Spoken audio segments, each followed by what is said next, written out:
होना तय हो जाता है।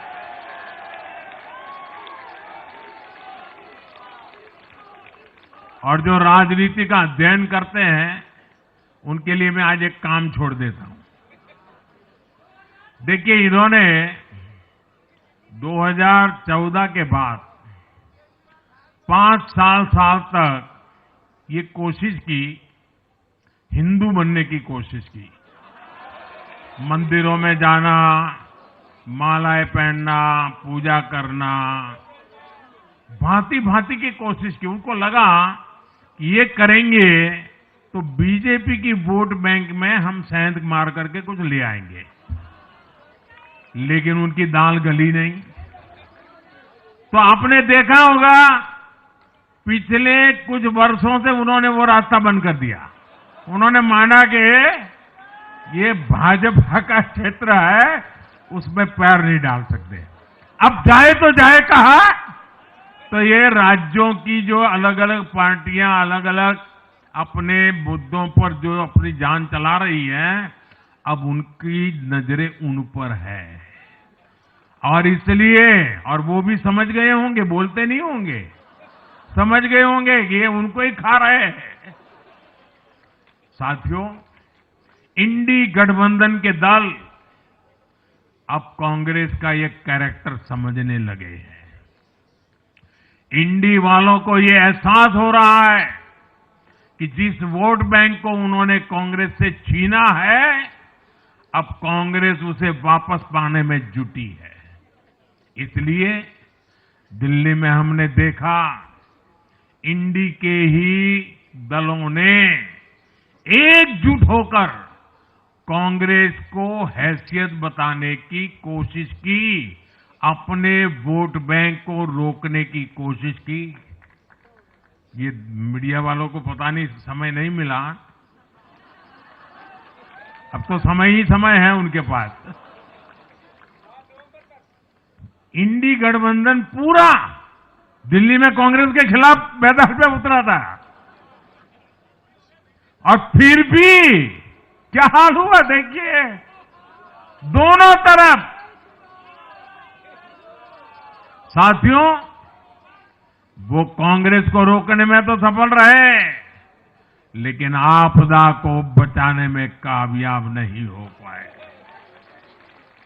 साथियों, कांग्रेस का हाथ थामने वाले इसलिए भी बर्बाद हो रहे हैं क्योंकि आज कांग्रेस वो कांग्रेस नहीं है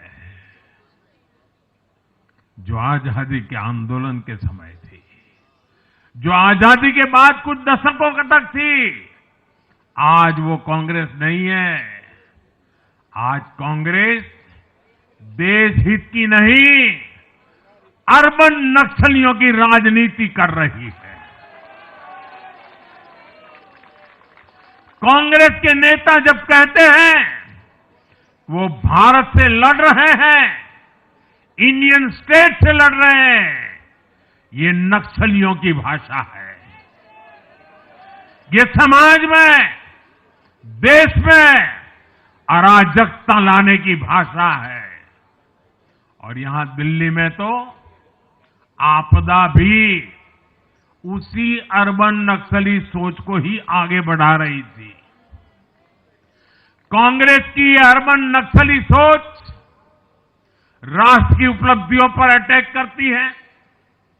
ये पूरी दुनिया में अपनी ही सोच का आर्थिक, सामाजिक और राजनीतिक निजाम लाना चाहती है। जब ये कांग्रेस में अर्बन नक्सलियों का डीएनए घुस गया है, तब ये कांग्रेस हर कदम पर बर्बाद हो रही है। साथियों, आज दिल्ली से मैं देश के नौजवानों से भी अपना एक आग्रह दोहराना चाहता हूं। मैंने 1 लाख नौजवानों को राजनीति में आगे आने के लिए कहा है। ये मैं इसलिए कहता हूं कि देश को सही मायने में एक गंभीर पॉलिटिकल ट्रांसफॉर्मेशन की जरूरत है। विकसित भारत को नई प्राण शक्ति की जरूरत है। 21वीं सदी की राजनीति को नए आइडिया, नई ऊर्जा की जरूरत है, नए चिंतन की जरूरत है। ये मैं इसलिए भी कह रहा हूं क्योंकि अगर अच्छे नौजवान बेटे बेटियां राजनीति में नहीं आएंगे तो ऐसे लोग राजनीति पर कब्जा कर लेंगे जो राजनीति में नहीं आने चाहिए।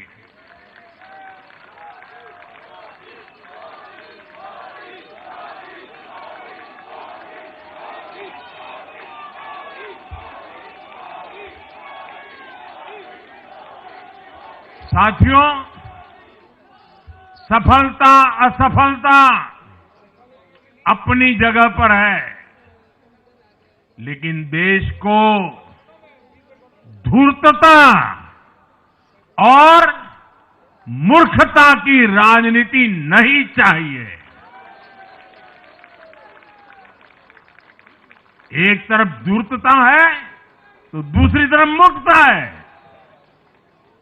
देश का तेजस्वी युवा अगर राजनीति में नहीं आएगा तो देश धूर्तता और मूर्खता की राजनीति में फंस जाएगा।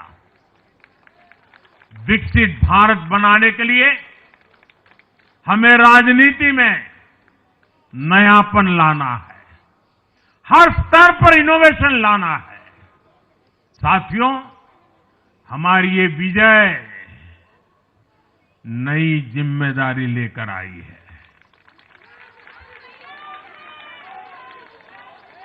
भाजपा रिफॉर्म और परफॉर्म की गारंटी देती है और जब इसमें हर दिल्लीवासी जुड़ जाएगा तो ट्रांसफॉर्मेशन और तेज गति से आएगा। हमें दिल्ली के विकास के लिए मिलकर काम करना है। हम कंधे से कंधा मिलाकर चलेंगे। हम मिलकर दिल्ली को विकसित भारत की विकसित राजधानी बनाएंगे। साथियों, मैंने हमेशा जिस मंत्र को जिया है और जिस मंत्र को हमेशा मैं मेरे लिए भी पुनः स्मरण करता रहता हूं, मेरे सभी साथियों के लिए भी पुनः स्मरण करता रहता हूं, और वो है हमें हमेशा जब जब विजय मिले अपनी नम्रता को कभी छोड़ना नहीं है, अपने विवेक को कभी छोड़ना नहीं है, समाज सेवा के हमारे भाव को कभी छोड़ना नहीं है। हम सत्ता सुख के लिए नहीं, हम सेवा भाव से आए हुए लोग हैं। हम हमारी शक्ति समय सत्ता सुख में नहीं बर्बाद करेंगे, हम इस अवसर को सेवा के लिए ही खपा देंगे। और इसलिए साथियों, इस संकल्प के साथ हम आगे बढ़े। दिल्ली और पूरे एनसीआर के विकास के जो सपने हमने सजे हैं उसको हम परिपूर्ण करके रहे। मैं एक बार फिर सभी देशवासियों का भी निरंतर हम पर आशीर्वाद बनाए रखने के लिए आभार व्यक्त करता हूं। मैं दिल्ली वासियों का फिर से आभार व्यक्त करता हूं और आप सभी साथियों को हृदय से बहुत बहुत बधाई देता हूं। बोलिए यमुना माता की, यमुना मैया की, यमुना मैया की, यमुना मैया की, यमुना की, यमुना मैया की, यमुना मैया की, भारत माता की, भारत माता की, भारत माता की। बहुत बहुत धन्यवाद।